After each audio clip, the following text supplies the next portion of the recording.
అసలు ఎందుకు digital billionaire start అయింది అనేది చాలా మందికి తెలియదు. జస్ట్ కంపెనీ ప్రాఫిట్స్ కోసం స్టార్ట్ చేశారనుకున్నారా?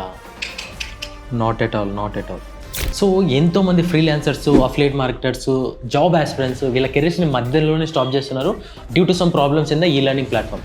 ఈ లెర్నింగ్ ప్లాట్ఫామ్స్లో ఉన్న ప్రాబ్లమ్స్ వల్ల నాకు తెలిసిన వాళ్ళే చాలామంది, ఒక 60 మెంబర్స్ దాకా వాళ్ళ కెరీర్స్ని మధ్యలో స్టాప్ చేశారు. సో అలా మీ సర్కిల్లో లెక్కేయండి. సో ఇలా ఇంకెవ్వరికి జరగకోకుండా మళ్ళీ కెరీర్ని స్టాప్ చేసిన వాళ్ళు మళ్ళీ రీస్టార్ట్ చేసేలా చేయడానికి డిజిటల్ బిజినెస్ స్టార్ట్ చేసింది. మేముండగా మీకు ఏ ప్రాబ్లం రానివ్వం. ఈ రీల్ చూస్తున్న వాళ్ళు ఎంతమంది మీ కెరీర్స్ని స్టాప్ చేస్తారో నాకు తెలియదు. అయితే మీ కెరీర్స్ని మళ్ళీ రీస్టార్ట్ చేసి దానికి పునర్జన్మనివ్వండి. మీకు అండగా డిజిటల్ బిలియనర్ ఉంది. యాజ్ ఎ ఫ్రీలాన్సర్గా, యాజ్ ఎ అఫిలియేట్గా, యాజ్ ఎ జాబ్ హోల్డర్గా నేను మీ ప్రాబ్లమ్స్ దగ్గరుండి చూశాను. సో మీకు డిజిటల్ బిలియనర్ అన్ని విధాలుగా ఏ ప్రాబ్లం లేకుండా మీ కెరీర్స్కి హెల్ప్ చేస్తుందని మాటిస్తున్నాను. Join digital billionaire today because your growth starts here.